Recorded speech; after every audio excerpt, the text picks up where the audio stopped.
Então, bom dia. Bom dia. Vamos seguir aí com a nossa última aula, sem projetor porque ele pifou, mas todo mundo tem o PDF que eu mandei do PowerPoint que eu fiz e depois eu vou mandar a versão completa.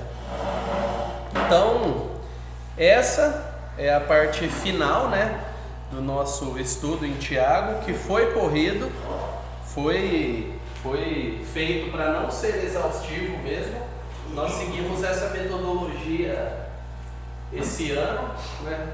E nós estamos avaliando se ela é a melhor forma, como fazer para obter o melhor do conteúdo, né? Daquilo que nós temos. Então, cabe a gente ler de Tiago 5, do 12 até o 20, como uma forma introdutória, né? É importante a gente ler a Bíblia quando a gente vai estudar a Bíblia. Se você não tem esse hábito, desenvolva esse hábito, é muito importante. Então, beleza, dá certinho. Então, começando com a Larissa aqui, a gente vai fazendo o zigue-zague. 12.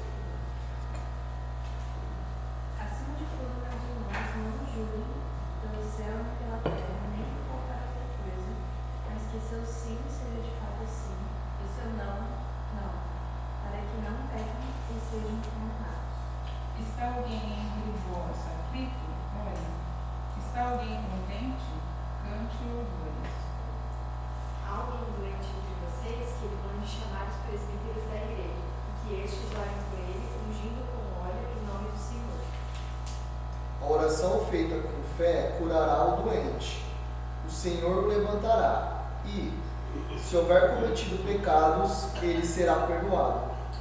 Portanto, confessem seus pecados uns aos outros e orem uns pelos outros para serem curados.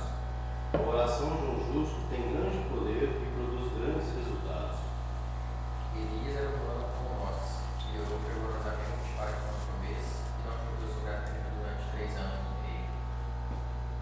Depois orou de novo, e então o céu deu chuva, e a terra produziu seus frutos. Meus irmãos, se alguém entre vocês se desviar da verdade e alguém o converter, saibam que aquele que converte o pecador do seu caminho errado, salvará da morte a alma dele e cobrirá uma multidão de pecados. Amém? Vamos orar? Senhor, eis a tua palavra, ela é vida para nós. O Senhor quis nos dar essa palavra para que fôssemos edificados, abençoados e para que servíssemos uns aos outros pela palavra, na palavra e transformados pela Tua palavra. Nos edifica aqui, ó Deus. Espírito Santo que está em nós, que conduz o Teu povo, nos dê atenção, nos dê amor pelo Senhor e pela Tua palavra. Transforme as nossas vidas, ó Deus. Nos ajude a sermos fiéis, frutíferos e felizes no Senhor, por meio do Teu ensino e da Tua liderança. Em nome de Jesus. Amém. Bom, nós temos aí o resumo, né, de hoje, que eu coloquei assim: veremos que Tiago dá exortações finais aos seus leitores, concluindo sua carta de modo atípico e direto. Não é como geralmente as outras cartas daquela época e do Novo Testamento. As últimas 3 exortações estão conectadas com a fala, como parte vital da vida e ministério da igreja. Então, parecem exortações desconectadas, mas elas não são. Por quê?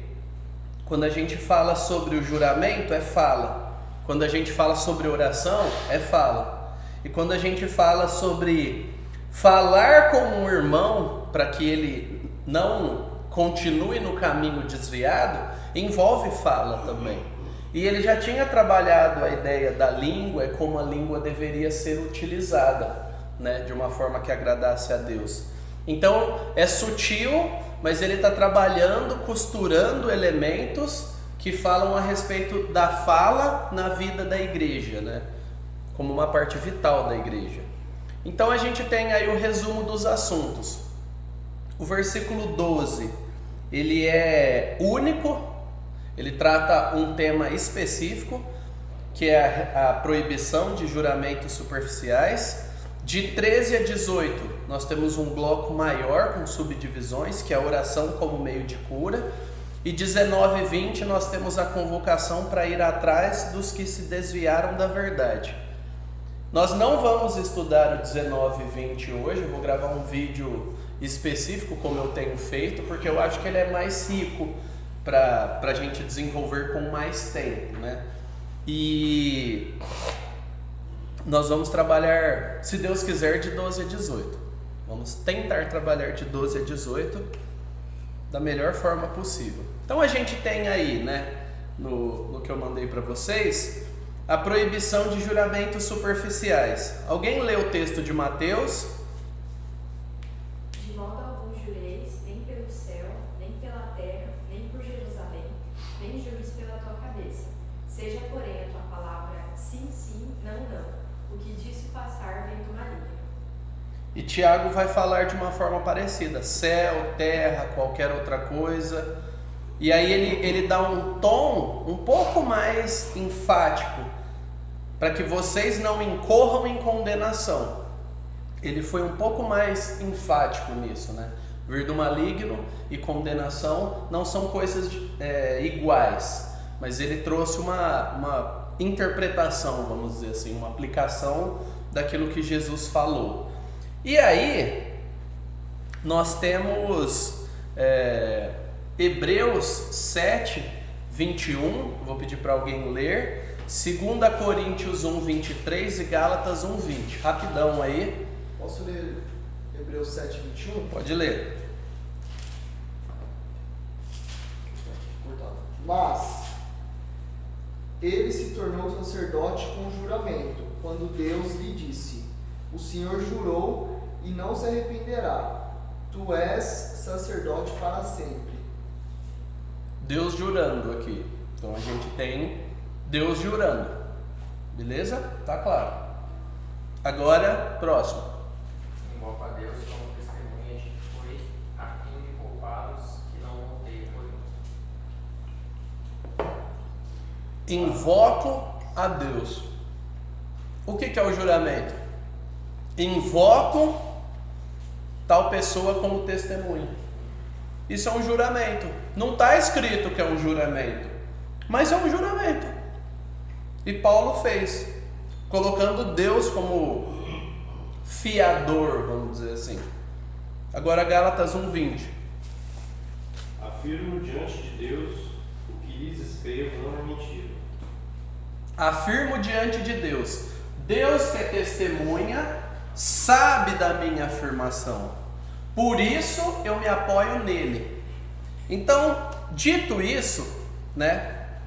A Bíblia proíbe jurar em qualquer hipótese? Quem aqui se formou na faculdade ou em algum curso? Você fez seu juramento? Pecador? Hipócrita? Ué, tô seguindo a estatística do que vocês responderam no grupo. Ué, então você não pode se formar na faculdade se for seguindo a estatística. Olha como uma interpretação simplista, levemente ignorante, por falta de conhecimento, mas muito legalista, por desejo de estabelecer um critério que eu possa exigir dos outros limites claros. A Bíblia em momento nenhum proíbe o juramento. Agora, a gente tem um texto de Mateus 23 que explica a quem Jesus criticou ao fazer o juramento. Aí a gente tem uma noção melhor. Mateus 23, 16 a 21. Olha o que diz. Ai de vocês, guias cegos, que dizem: se alguém jurar pelo santuário, isso não tem importância. Mas se alguém jurar pelo ouro do santuário, fica obrigado pelo que jurou. Seus tolos e cegos, qual é mais importante, o ouro ou o santuário que santifica o ouro? E vocês dizem: se alguém jurar pelo altar, isso não tem importância. Mas se alguém jurar pela oferta que está sobre o altar, fica obrigado pelo que jurou. Cegos. Qual é mais importante? A oferta ou o altar que santifica a oferta? Olha que interessante aqui, né? A gente tem um texto que nos ajuda a entender o contexto de por que Jesus proíbe os juramentos. Aquilo era uma prática corrente. Só que o que muitos judeus fizeram? Pegaram uma prática corrente que deveria ser levada a séria e diluíram a seriedade dessa prática. Então eles criaram uma espécie de sistema que definia o que era importante para eu cumprir minha palavra ou não. Então, jurar pela minha mãe, eu gosto da minha mãe, não quero que ela morra, então eu tenho que cumprir. Jurar pelo, sei lá, né? Algum político aí, não, Deus pode matar, não tô nem aí. Era mais ou menos essa maneira que eles lidavam, com coisas importantes ou menos importantes. Como se nós não fôssemos responsáveis pelo nosso sim como sim e não como não. O problema aqui, gente, não é o jurar. O problema é fugir da responsabilidade, como se você não fosse responsável pela sua palavra. E pode falar. Hoje, às vezes a gente fala, não, eu juro, para tentar falar que eu tô falando a verdade, é isso mesmo. Essa é a verdade de verdade. Essa é a verdade de verdade. E antigamente, como que funcionava o juramento para uma consequência, tinha alguma consequência, tinha um resultado para a pessoa não cumprir, se não fosse verdade? Antigamente, culturalmente, eu não sei. Na época bíblica, isso era invocado no tribunal. Era o conceito, que a gente tinha o contexto do sinédrio. É que eu falei isso quando eu estava pregando em Marcos, quando eu fui falar da sinagoga. Os líderes religiosos, eles não cuidavam apenas de conteúdo teológico. Eles cuidavam da vida civil do povo. Então era tribunal, eles ensinavam Bíblia e eles conviviam. Então a gente tem uma mistura. Então o seu juramento diante de Deus tinha consequências civis no contexto do povo de Israel. Então o fato de você jurar e não cumprir em nome de Deus traria vergonha. Tem uma música do Rei Leão 2, que é uma música que fala umas palavras pesadas, né?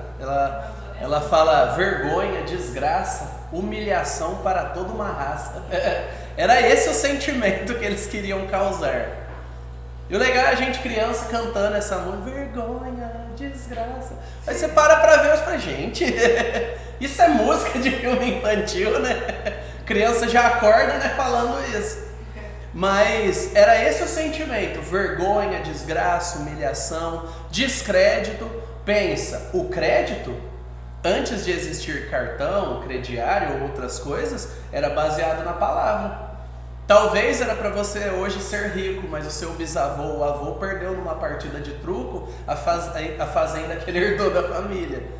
Com base na palavra. Eu tô falando que a fazenda está empenhada. É isso. Vai encarar a vergonha de... Porque não existia culturalmente, né, agora. Aquela opção de eu sou um homem, eu sou honesto, eu sou digno e eu não cumpro a minha palavra. Aí eles falavam do fio de barba, né? Esse eu nunca vi, eu só ouvi falar. Que o cara queria provar, ele arrancava um fio da barba e falava aqui, ó. Jogava na mesa, essa é a minha dignidade. Mas Jesus não está falando disso, ele está falando que o seu sim seja tão sério, que a sua responsabilidade seja tão coerente e reconhecida, que quando você falar sim, alguém pode confiar a sua vida ao seu sim, e quando você falar não, a pessoa pode confiar que o seu não é não. E aí vem um pensamento que eu acho que é importante a gente desconstruir, né? Olha essa frase do Douglas Moo. Nossa simples palavra deve ser completamente digna de confiança, como um documento assinado. Hoje em dia, nem o documento assinado está valendo muita coisa. Mas se você quer que alguém cumpra aquilo, você pelo menos exige um documento assinado, um reconhecimento de firma, algumas testemunhas, tira a foto e salva. né? Que pode ser usado também. Legalmente correto e completo. Essa é a nossa expectativa hoje. Por quê? Porque as relações se diluíram, eu não posso acreditar que o seu sim é sim, e eu me surpreendo quando você fala sim e de fato vem, e você leva, ou você busca, ou você cumpre. Por quê? E eu estou falando entre gente que se diz cristã, porque não existe muito consenso da verdade objetiva naquilo que me custa. E eu vou pedir para alguém abrir no Salmo 15, versículo 4, e ler com voz forte aí. Salmo 15, 4.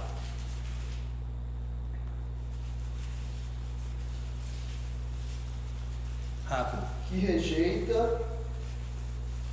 rejeita quem merece desprezo, mas honra os que temem o Senhor, que mantém a sua palavra, mesmo quando sai prejudicado. Esse daqui é o Salmo 15, ele começa: quem habitará diante do Senhor, no templo do Senhor? Quem é aquele que é apto para viver diante de Deus? E aí ele fala: aquele que cumpre o juramento, mesmo levando dano. É aquele negócio, eu falei que eu ia fazer. A situação econômica mudou, alguma coisa ou outra mudou, a minha agenda mudou. Eu fechei um trabalho com você, portanto, e o outro me ofereceu o triplo por 2 dias a mais. Eu fechei com você primeiro. Ah, mas eu prometi que eu ia fazer e eu cumpro. Eu não vou mudar a agenda porque sim. Esse é um desafio que a gente tem não só com jovens e adolescentes, como muitos querem dizer, mas com adolescentes de 30 anos, até 40, adolescentes que não sabem cumprir a palavra. Surgiu uma festa, mas eu tenho um compromisso, mas surgiu uma festa, afetivamente eu tenho que satisfazer o meu desejo, dane-se meu compromisso. E na igreja não é diferente. Adolescentes que acham que a igreja e a sua responsabilidade se molda à sua agenda. Aí fala: não, conta comigo, desde que não surja uma festa, um churrasco, ou eu esteja me sentindo mal-humorado aquele dia. Mas conta comigo, hein? Tamo junto, hein? Valeu, hein? Agora quando você inclui: valeu, hein, pastor? Conta comigo, hein? Tá bom, você vem na segunda, na reunião, tá? Venho. Esqueci. O que é esqueci? Não fui responsável para lidar com a minha responsabilidade. É sua responsabilidade lembrar. Se vira, você deu sua palavra, mas soa muito pesado. Por isso que a Bíblia fala: não seja fiador. Porque se você for, paga quieto, porque você escolheu. É isso que diz. Ah, mas foi você que escolheu. Não, a culpa é do outro porque ele me enganou. A culpa dele existe diante de Deus, e a culpa sua foi ter confiado. É sua responsabilidade. É disso aqui, é esse nível que Jesus está falando. Segure o desprazer de dizer não para alguém e olhar nos olhos dela, e dizer sim também. E não vem reclamando: não deveria ter dito. Não, nós somos homens e mulheres, nós somos cristãos, a gente assumiu um compromisso. Se você tem compromisso com essa igreja, seu compromisso é com essa igreja. Se você tem compromisso com o seu cônjuge, com a sua família, você não é vítima. Ah, os meus sentimentos são vítima. Não são. Assuma.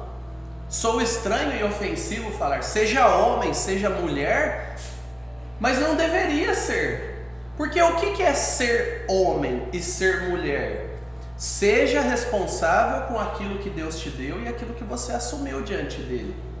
É isso que é ser homem e ser mulher. Não é puxar ferro e ficar bombadão, ou se vestir como uma princesinha da Disney ou qualquer outra coisa. Porque alguns mudam os valores. Não é sobre isso. É sobre você cumprir a sua palavra e sobre diante de Deus você saber quem você é e saber aquilo que lhe cabe. E você pagar o preço, como diz o Salmo 15. Mesmo que eu sofra dano, eu cumprirei a minha palavra. Logo, qual que é o exercício que eu tenho que fazer? Não vou dar minha palavra toda hora para qualquer coisa. Só que vem uma pergunta, né? Como você tem agido para o cumprimento do que você fala? Na sua casa, na igreja, com os amigos, no trabalho? E aí? Analisando por esse critério bíblico, o seu sim tem sido sim e o seu não tem sido vamos ver? Porque quando é não para você e você diz vamos ver, isso é uma... Não, o pessoal está em dúvida. Quando você sabe que é não e você diz vamos ver, isso é uma mentira, engano, engodo, maldade. Mentir não é bom, mas eu vou falar para a pessoa você vai falar a verdade. E não fala não dá quando é não quero. Quando eu não quero, não quero ir, eu não tô afim, não dá. Para mim hoje não dá, eu não quero isso. Estou impossibilitado de. É diferente de não quero fazer. Eu fiz um convite para o João, ele falou, é bom que ele ganha tempo, né? Aí ele falou assim, não estou muito afim desse negócio aí não, já entendi. Então tá bom, não vou insistir. Na verdade eu vou insistir, mas vou insistir depois, né? Aí eu estou juntando argumentos para insistir com ele, né? Mas o não dele já tirou 80% do meu ânimo. Por quê? Porque ele falou, Mário, é isso. Eu me conheço, eu te conheço, eu conheço a questão, então para mim não dá, não é o que eu quero. Eu não preciso me constranger em ser honesto. A gente precisa mudar isso. Por isso que esse texto soa tão fácil superficialmente, mas é tão difícil na prática. Porque o que é superficialmente fácil? Eu não vou falar a palavra, eu juro. Beleza, resolvi o problema. Não, porque todo o seu sim ou não é como um juramento. Mesmo que você não fale, eu juro. E se alguém chegar em você e falar, você está sendo desonesto. Mas você não pode falar isso. Mas você não está cumprindo. Mas eu não prometi nada. Existem juramentos que são implícitos. Quando você se compromete com uma coisa, existem letras miúdas que estão lá. E tudo tem isso. Então, como você tem agido pensando nisso? Textos como esse, verdades como essa te incomodam? Será que em todas as áreas a sua resposta é vamos ver, talvez, não posso assumir?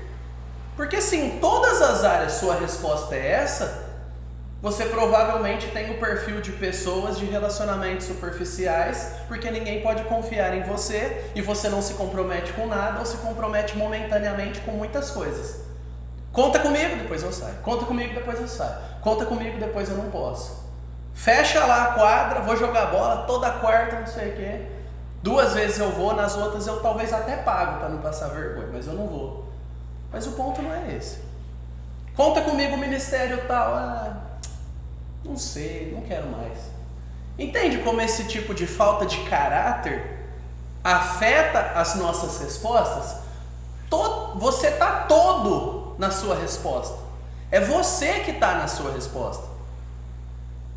É o Mário que disse sim. Não é o momento do Mário que disse sim. A não ser que eu esteja enganado. E aí eu chego e falo, eu estava enganado. Me perdoe, eu falei algo que eu não sabia. Eu achava que era assim, eu achava que era frito, mas é cozido. Me perdoe. Eu chamo a responsabilidade para mim. Olha como seria diferente se a gente pudesse confiar uns nos outros nesse nível.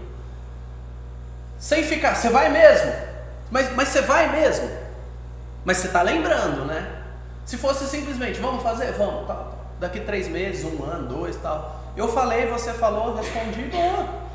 Cada um vai cumprir com a sua responsabilidade. Crianças sofrem por pais que não têm sim, sim e não, não. Jovens, adolescentes, adultos, idosos, todo mundo sofre. Igrejas sofrem, amizades sofrem. O trabalho sofre por quem não assume o seu BO. Fui eu que dei a ordem. Deu errado porque eu avaliei errado. Eu assumo as consequências. O meu subordinado. Recentemente eu tive uma conversa com uma pessoa e eu falei assim, para de culpar a sua equipe. É seu BO. Não é assim, eu deleguei, né? Sabe como é? Você está querendo fritar o pessoal que você deveria dar a sua vida? Porque na igreja é assim, liderança é sacrifício. Você vai fritar o seu filho? É isso que dizem quando você chega atrasado e fala: meu filho, ou pior, sua esposa, minha mulher não se arruma rápido. Seja homem, assuma: eu atrasei, me perdoe. Pronto, acabou, assume. Ou seja mulher: não, eu não consegui chegar antes. Não fica culpando crianças que estão debaixo da sua responsabilidade, funcionários que estão debaixo da sua responsabilidade, liderados. Isso não é atitude de caráter de alguém maduro que assume a sua responsabilidade. É de alguém que terceiriza. E isso não passa confiança. Então eu posso jurar? Sim. Eu posso ficar de conversinha? O meu sim significa qualquer coisa e o meu não também? Não. Não quero jurar. Não jure. Então que o seu sim seja sim e o seu não seja não. Ponto. Esse é o ponto de Jesus. Você tem usado de artifícios verbais para não cumprir sua palavra? Fulano de tal, você já assinou o documento? Eu não estou vendo ele aqui nesse momento, mas mais tarde eu assino. Gente, artifício verbal, isso é mentira. Nosso Deus não é idiota. Existem algumas pessoas que acham que Deus é idiota.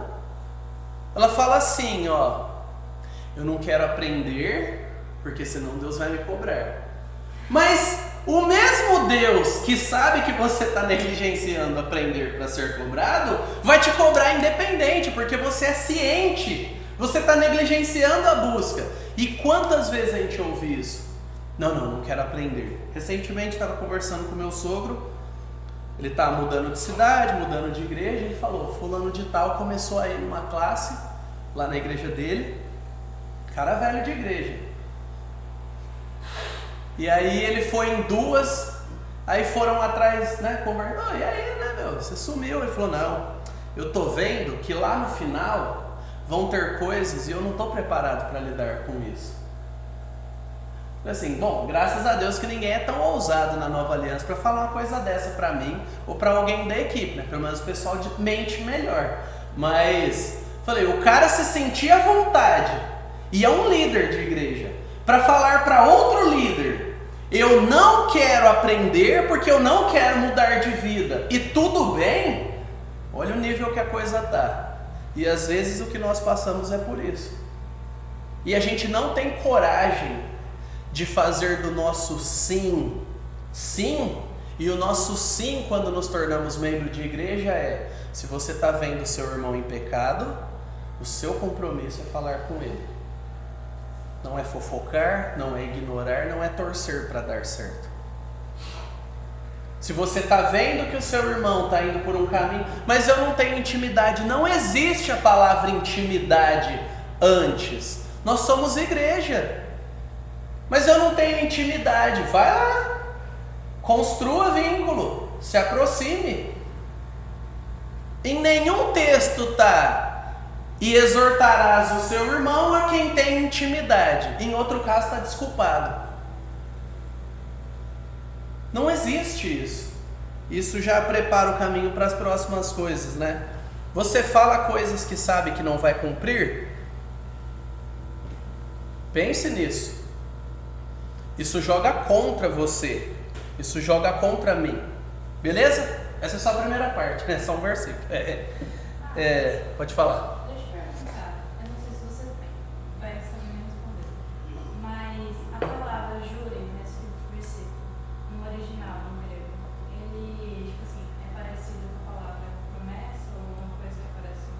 Eu não estudei, mas do que eu estudei, eu me lembro que ela carrega mais o contexto de algo legal, algo de tribunal mesmo. Juramento aqui é juramento tipo tribunal. Eu juro solenemente. Põe a mão na Bíblia. Ou é só nos Estados Unidos que fazem isso? No Brasil faz também? Não? Nos Estados Unidos. Não, é muito mais legal, Que a gente vê a série, põe a mão na Bíblia. Juro solenemente, a verdade, toda a verdade, nada mais que a verdade. No Brasil, o juiz adverte que ele tem que falar a verdade sob pena de prisão. Aí ele é coagido de falar a verdade. Entendi. Isso diz muito. Mas vamos lá. Tem que lembrar umas É verdade mesmo? Vai ser preso. Agora a oração como meio de cura é bem longo. Eu vou fazer alguns destaques, tá bom? Pra gente interagir. Então a gente tem a oração como resposta ao sofrimento. A gente está sofrendo, qual é a resposta? Procurar um consultório psicológico em primeiro lugar? É isso que a Bíblia diz? Não. Resposta, abandonar a minha família? Não. Trocar de igreja? Não. Torrar tudo no shopping para me sentir melhor? Não. Bater nos meus filhos para aliviar a minha frustração? Não. Me mutilar escondido? Não. Tá? Ficou claro agora? Tentei dar o máximo de exemplos que eu consegui. Resposta ao sofrimento é oração. Do crente é oração. A primeira resposta e a resposta que estrutura todas as outras. Eu posso fazer mais que orar, mas eu como cristão nunca devo fazer menos que orar, ou desconectado de orar. Então, envolve o fato de eu orar. Aqui está pensando assim, você precisa orar. É você pelo seu problema. Às vezes a gente pede oração para todo mundo, mas nós mesmos não oramos. É o famoso crente 6 horas, né? Vai no GP 6 horas. Procura alguém, um líder, 6 horas por mim e tal. Vai no WhatsApp, pede oração, e fala, mas você está orando por isso? Respostas, alegrias. Cantar louvando. Por que cantar louvando? E aí eu vou dar uma dica para vocês. O nome da área que cuida de canto na igreja aqui, como chama? Música. Como chama? Música. Não, o nome. Não. Ministério? Adoração. Não. Aí, gente. Ele não é membro, ele tá livre. Ministério de música. Ninguém sabe porque todo mundo fala errado. É ministério de música. Você não leu em lugar nenhum ministério de louvor, mas você traz da sua cabeça, porque algumas pessoas falam errado e porque você está trazendo. Não existe ministério de louvor.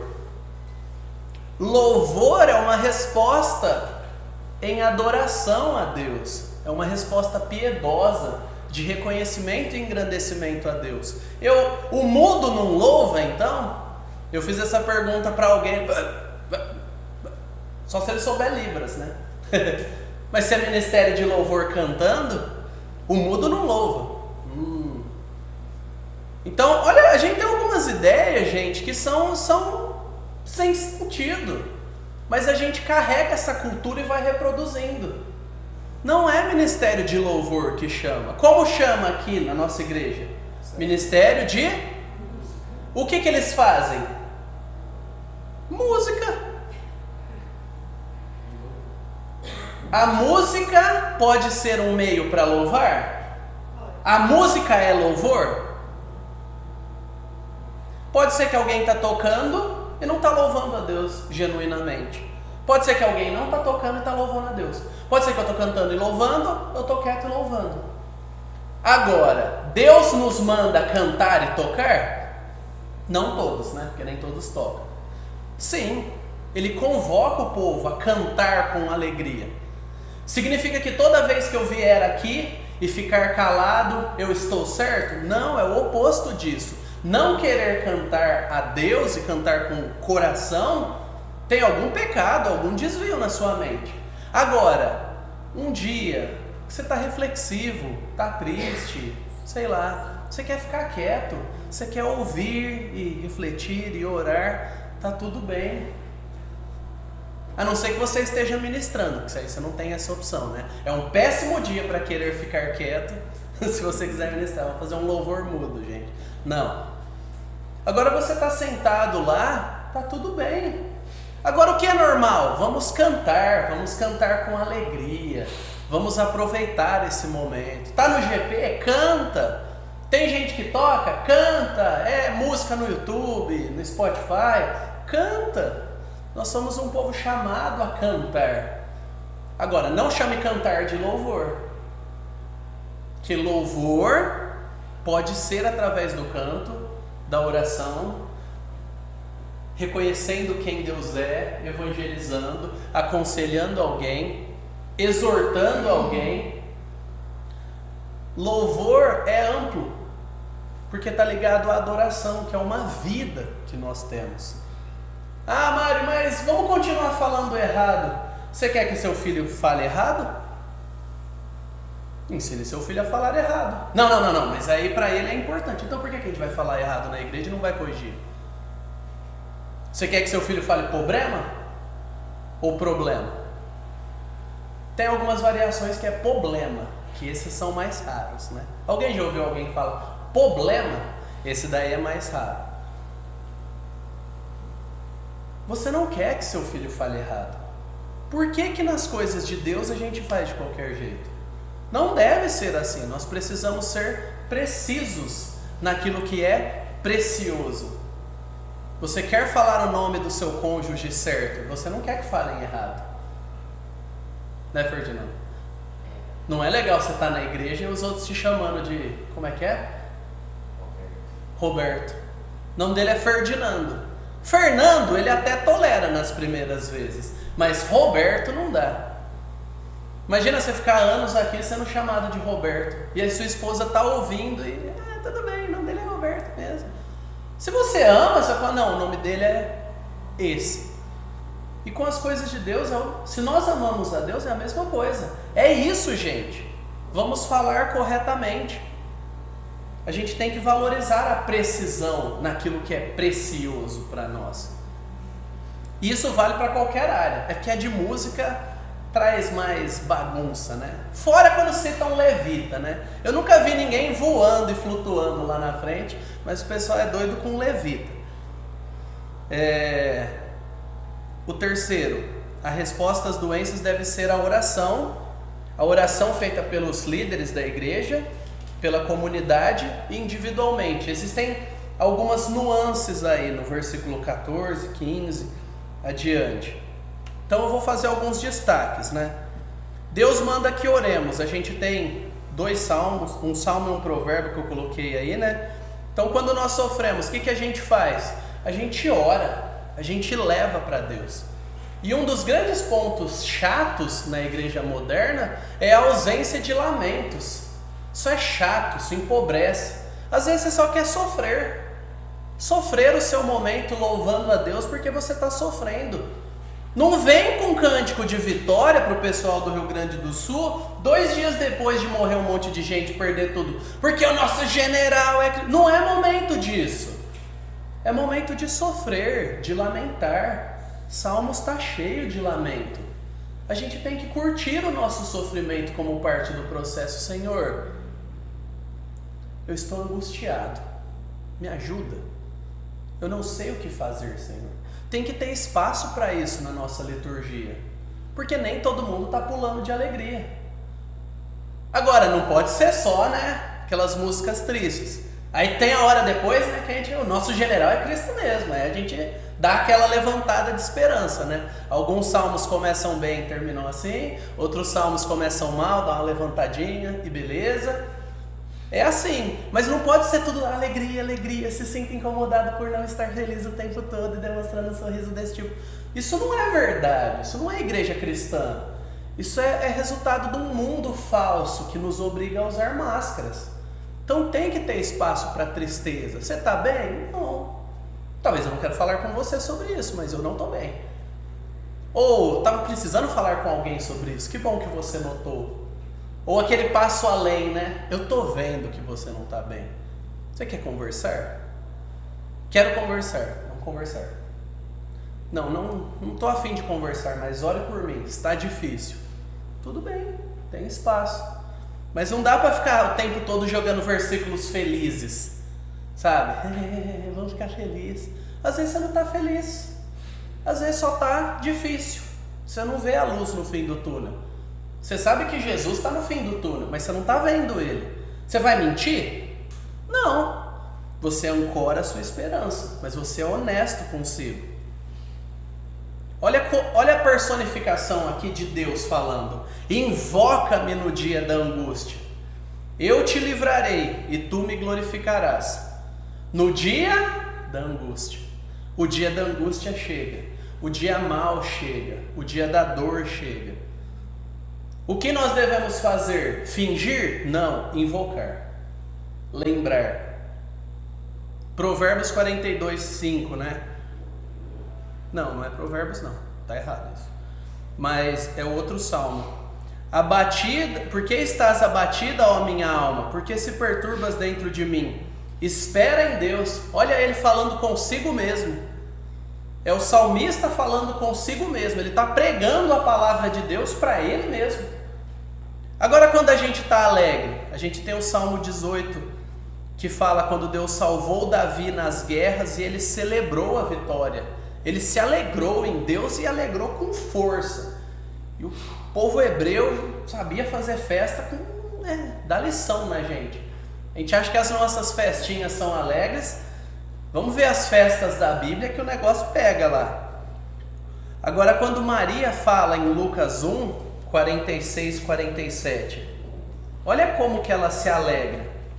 A gente está falando de uma adolescente que descobriu que está grávida e vai enfrentar todo o peso disso sendo solteira. Ela vai enfrentar toda a vergonha cultural. Ela não está iludida aqui. Só que ela confia no Deus que chamou ela para essa situação. E olha aqui que ela diz, Lucas 1. A minha alma engrandece ao Senhor, e o meu espírito se alegrou em Deus, meu Salvador. Agora qual que é a base para a alegria? É o que está no versículo 48.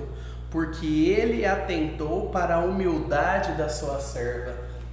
Pessoas humildes conseguem ser felizes, desfrutar. Pessoas que não são humildes não desfrutam, porque elas acham que merecem. A base da alegria cristã é a gratidão e a humildade. Se eu sei que eu não mereço nada, mereço é o inferno? Se eu sei que eu tenho um Deus que me ama, fica muito mais fácil enfrentar o câncer, o problema relacional, a crise financeira, a difamação que uma hora vem para todo mundo, o desgaste em qualquer tipo de relacionamento, ministério, enfim. Porque o que eu mereço é o inferno. Eu tenho um Deus que me ama e Ele avisou que eu teria dificuldades. Então assim, Deus é honesto. Ele não está mentindo, Ele está fazendo tudo que Ele falou que ia fazer. O que me cabe? Aguentar firme, confiando nele. E Maria lembrava disso. Salmo 42, 11. É Salmo, né? Obrigado, que agora fica certinho, depois eu mando para vocês. Então vamos lá. Miserável. Olha essa frase, depois vocês vão receber. Quando o favor de Deus brilha sobre nós como o sol, nos enchemos de ânimo e felicidade. Essa é a hora de cantar de alegria, mas cantar com vontade. Não é ficar lambendo as feridas, mas cantar com vontade. Que nós entoemos cânticos de louvor. Olha que legal, né? Cânticos de louvor, não é louvores. É como se cantar e louvor fosse a mesma coisa, mas tá bom. Os autores do livro de Salmos nos instruem como fazê-lo. Eles colocam a alegria e a felicidade no seu devido lugar. É um lugar importante, mas no seu devido lugar. E dão a Deus a glória, a honra, o louvor que lhe pertencem. Em resumo, devemos ser pacientes em oração na adversidade e alegremente gratos na prosperidade. Alegremente gratos. Nós temos sido alegremente gratos? Ou pacientes? E aqui a gente tem alguns pontos que eu vou passar rapidinho. Por que fala de chamar os presbíteros? A oração do presbítero, do pastor, vale mais? Vamos lá, gente. A oração do pastor, do presbítero, vale mais que qualquer cristão? Vale? Não quero que vocês respondam igual o clássico, mais legal. Vamos lá. A oração do pastor, do presbítero, vale mais? Não, exatamente. O que ele está querendo dizer? Que a presença deles representa a autoridade pastoral, o cuidado da igreja sobre aquela pessoa. Quando você está sofrendo e você sabe que tem uma liderança, um grupo de pessoas que te ama, que está lá com você, não que torce por você, mas que está lá com você. E essa ideia de ir até lá, estar diante da pessoa que provavelmente estava acamada, é esse desenho que eles fazem. E a pessoa acamada, que está limitada, está sofrendo, está lutando ali, percebe que aqueles que cuidam dela, que Deus colocou sobre ela, vão até lá orar por ela. O encorajamento não é porque a oração deles é melhor, mas porque o amor de Deus se demonstra através da vida dessas pessoas que se importam. E se os outros irmãos forem também, quanto mais melhor. Eu estou adquirindo uma nova frase, né? Em alguns casos apenas. Além de o óbvio deve ser dito, quanto mais melhor. Oração, quanto mais melhor. Generosidade, quanto mais melhor. Comunhão, quanto mais melhor. Pecado não. Então não vale também em absoluto. Então essa pessoa, ela tinha uma manifestação física de Deus através do povo de Deus. E aí, isso está personificado na responsabilidade dos presbíteros. É aquela coisa dos pastores, né? Se ninguém for, pelo menos a liderança tem que ir. Agora, se a igreja for, que bênção, que excelente. A ênfase aqui é na oração e não no óleo nem nos presbíteros. E aí vem uma pergunta: quando você ouve que alguém está doente, você ora? Você visita? Você torce? Você sente desejo de motivar, de se encontrar? Você se importa? Você vai até a pessoa? Ou quando é com você, você espera que um líder te visite? Se não for líder, se não for pastor, não é não. O pessoal do meu GP, gente que não é pastor, presbítero, isso chama desprezo à igreja e ao Deus da igreja. Você esconde seus pedidos de oração? Tem gente que esconde os pedidos de oração. Particularmente para mim é difícil, dá vontade de morrer. Você tem um amigo, alguém que você ama, e aí depois que o miserável sofreu e você não sabia, ele chega: nossa, eu passei uma fase tão difícil. O quê? Por quê? Por que você não me falou? Eu poderia estar lá com você. Isso é o oposto de amor, isso é egoísmo no sofrimento. Além de que é burrice, né? Sofrer sozinho é muito pior. Isso é soberba. Eu não quero que me vejam sofrendo. Por quê? Ninguém acha que você é nada. Todo mundo aqui é pó. Por que você vai ter vergonha de ser visto sofrendo? É todo mundo igual, todo mundo depende do mesmo Deus. Não, mas é que eu tenho dificuldade. Não é dificuldade, é pecado, vamos dar o nome certo. Você não quer ser visto frágil. Você é, eu sou, todos nós somos. Pular para a próxima desculpa. Quando você elimina essa fica difícil a próxima desculpa. Mas as pessoas às vezes dão. E aí vem o meu sofrimento, o pessoal fala: mas eu não sou seu amigo? A sua única opção foi sofrer sozinho ao invés de contar comigo? Porque aí eu preciso me julgar. Falar: eu sou um péssimo amigo assim? Aí algumas pessoas: não, Porque esse é o ponto, gente. Nós somos família. A nossa vida se extravasa para a vida um do outro. Não tem a opção de sofrer só. Nós não temos esse direito. Porque quando um sofre, todo o corpo sofre. E quando um se alegra, todo o corpo se alegra. Mas a gente precisa se mostrar. É arrogância, é soberba achar que eu posso me doar, mas eu não posso precisar. É tolice sofrer só. A gente não precisa sofrer só. Sofrer junto é muito mais divertido, mesmo em meio à dor. E a gente precisa aprender, não esconda seus motivos de oração.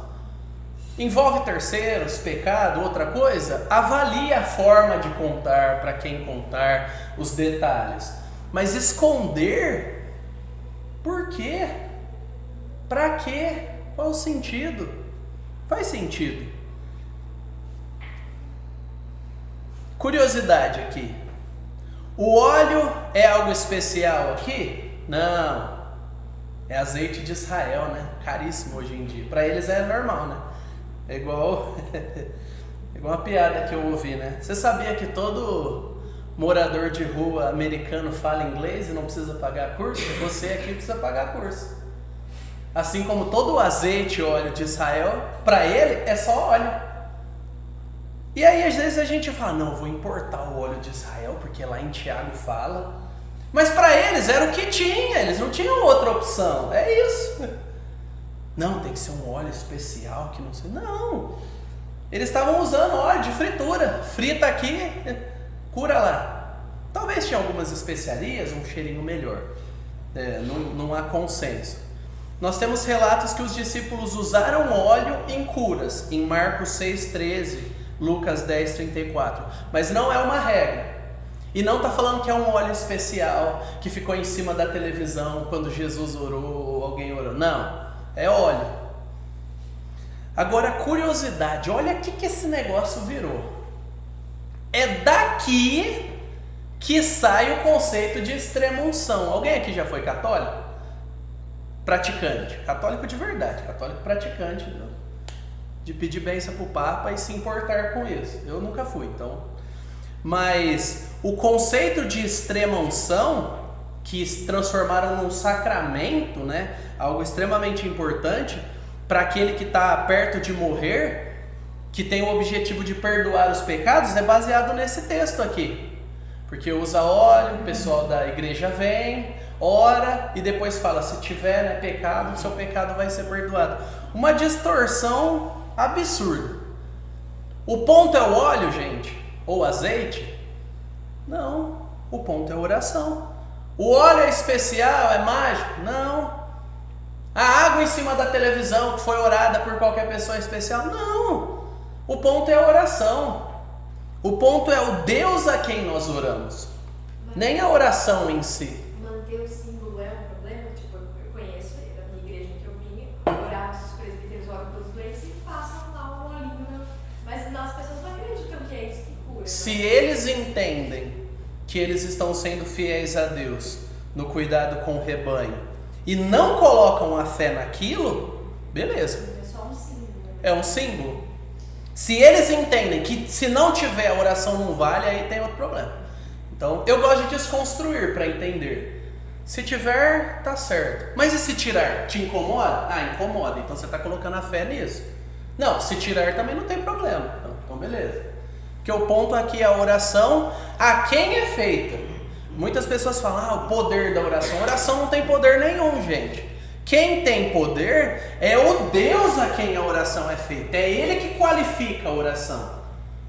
Não é algo místico o fato de orar. Se orar para o diabo, tem poder? É o Deus a quem nós oramos, o objeto da nossa fé. Aquela pessoa qualifica a minha oração a esse Deus. E Jesus nos ensina a orar, nos encoraja a orar. A quem? Ao Deus Trino. E nós oramos em nome dele. Então o ponto aqui é a oração. A oração sempre obterá o sim? Não. Ele entendeu. A oração sempre obterá o sim? Não. A qualificação para a oração nesse texto é a fé. Note, é a oração que chama os presbíteros, façam oração, se houver cometido pecado. A oração da fé. Qual é o ponto aqui? O objeto da fé, o Deus daquela fé. A oração é o meio, a fé é o vínculo que possibilita, e Deus é quem faz. Nós somos coadjuvantes. Deus usará a oração, não o cargo, Ele usará a oração dos seus filhos, servos, que podem ter cargo ou não, serem famosos ou não, serem eloquentes ou não, para fazer o seu objetivo. Então não despreze a oração de alguém porque não tem cargo na igreja ou título. Sendo em nome de Jesus, pela fé em Cristo, a gente não fica medindo, né? Eu tenho o oraçômetro aqui, vamos ver, essa oração é forte. Não, a oração forte é essa. Hora de madrugada que a fila é menor. Mas se tiver crente no Japão, isso já não vale, né? Ou na China, né? Que é pior ainda, tem mais gente ainda. Então essas ideinhas que o povo cria são bobas. É a oração pela fé, fé no Evangelho, fé em Cristo, que Deus usa. Olha que doido. Deus quer usar a oração. A gente fala sobre a soberania de Deus e a vontade de Deus, não como desculpa para diminuir a nossa resposta, mas a esperança que motiva a nossa resposta. Deus é soberano, Ele quer que as pessoas sejam curadas, então eu vou orar. É assim que funciona na mente bíblica. Ah, Deus vai curar mesmo? Então, o meio que Deus usa para curar é a oração. Olha aqui. E a oração de fé salvará o enfermo e o Senhor o levantará. Façam oração sobre ele, em nome do Senhor. Eu não posso não orar. Eu sou chamado a orar aqui por aqueles que sofrem. E Deus vai usar a minha e a sua oração. Por isso que quanto mais pessoas orando, importa. Porque quanto mais pessoas orando, mais pessoas são edificadas nesse processo. E quanto mais pessoas você sabe que estão orando por você, de alguma forma que eu não sei dizer, mais a sua fé é solidificada, os relacionamentos são fortalecidos. Em momentos de dores que você descobre gente que nunca falou com você, falou, estou orando por você, Deus te abençoe, fica firme. Já criou um estreitamento que não havia. E aquela pessoa orando é edificada, e quando um é edificado, todo o corpo é edificado. Mesmo que no final a resposta de Deus é não. Esta fé, apesar de certamente incluir a ideia de confiança na capacidade de Deus responder, também envolve uma confiança absoluta na perfeição da vontade de Deus. É aqui que entra o ponto. Crer que Deus pode responder a oração e reverter coisas e fazer milagres e fazer, né, o que seria para o mundo loucura. Sim, confiança absoluta de que a maneira como Deus vai agir é muito melhor do que o que a gente tem noção. Sempre. Assim, uma verdadeira oração de fé sempre inclui um reconhecimento tácito, absoluto, completo da soberania de Deus. Nem toda doença é pecado. Existem doenças que são fruto de pecado? Sim. Sou eu que vou decidir? Não. Tenho condição de interpretar tudo? Não. Na dúvida, se cale. O calar é garantido. O orar também é garantido. Você quer ser fiel? Na dúvida, se cala. Se você tem algo para falar, fale, biblicamente embasado. Agora, sempre ore pelos doentes e pelos que sofrem. Não é todo pecado que está associado a uma doença. E aqui ele não está falando de doença psicossomática, que alguns vão usar o texto para falar, tal, porque a pessoa pecou e gerou um desdobramento. Não tem essa proposta aqui. Aqui está falando de doença física mesmo. Ele não está falando de instabilidade psicológica. Pecado é uma coisa, desarranjo psicológico é outra coisa, mas eles podem estar conectados por maneiras não tão óbvias. Pecado de controle pode gerar excesso de ansiedade. Num mundo onde ser controlador é virtude, essa pessoa dificilmente vai perceber as conexões. Por isso que a Bíblia vai mostrando os caminhos de rato no nosso coração. Você fala, não estou percebendo nada. Anda com alguém crente, se dedica à oração e estuda. Aí você vai começar a perceber que os nossos pecados se conectam com alguns dos nossos sofrimentos, desarranjos, instabilidades psicológicas. Todo pecado faz isso? Não é todo. E o que a gente faz? A gente ora e confia na soberania de Deus. Aí tem uma frase que eu gostei muito, que é assim: ainda assim, com base no que eu li antes, será que a oração muda as coisas? E aí, a oração muda as coisas? Se a gente não orar e orar, muda alguma coisa? O que vocês acham? Sim. Então vamos lá. A oração muda as coisas? Sim. Alguém pensa diferente? Eu penso, sei lá, eu acho que as coisas que Deus quer que aconteçam vão acontecer independente da minha oração, mas... Não a sua oração, não qualifiquei sua oração, falei A oração. Oração como instrumento, não sua oração. Porque senão eu estaria dizendo, quando você não ora, coisas não acontecem. Mas a oração, o ato de orar, muda coisas? Se ninguém orar, vai acontecer tudo do mesmo jeito? Não. Até mesmo, tipo. Eu digo Pode que falar. Já passei, já estou terminando. Pode não mudar, digamos, a situação em si, o que vai acontecer, mas eu tenho certeza que vai mudar no coração. Sim, isso sim. Não, mas eu estou falando que muda as coisas mesmo. Muda realidades. Jó foi curado quando ele orou pelos amigos que não eram bem amigos, né? Eram canalhas, mas eram os amigos que tem, né? Então, após que ele refletiu depois, falou, preciso construir amizades melhores nessa vida que Deus me dá. Porque na hora que eu me lasquei, olha as pragas que vieram me consolar. Só pedrada. Então, cuidado com os seus amigos também, né?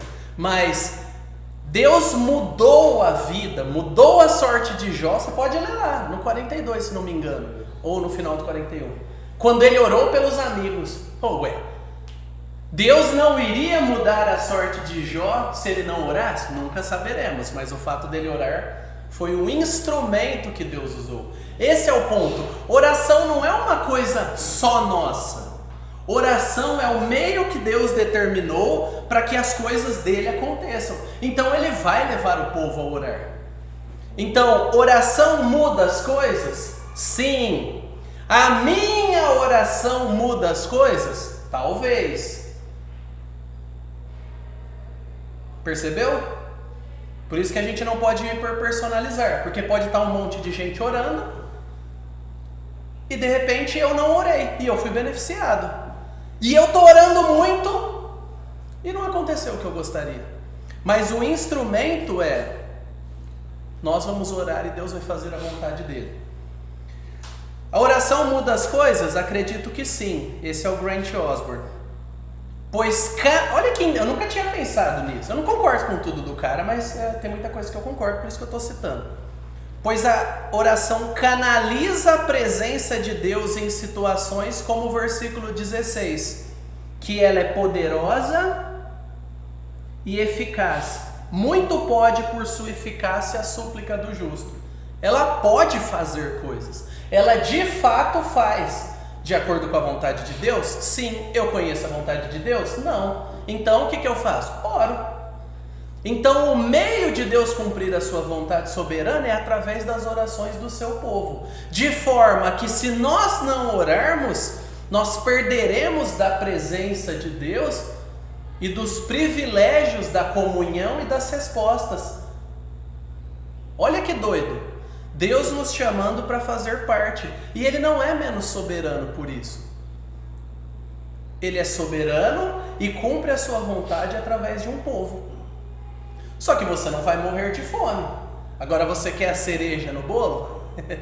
Olha, Ele garante que não vai te jogar fora.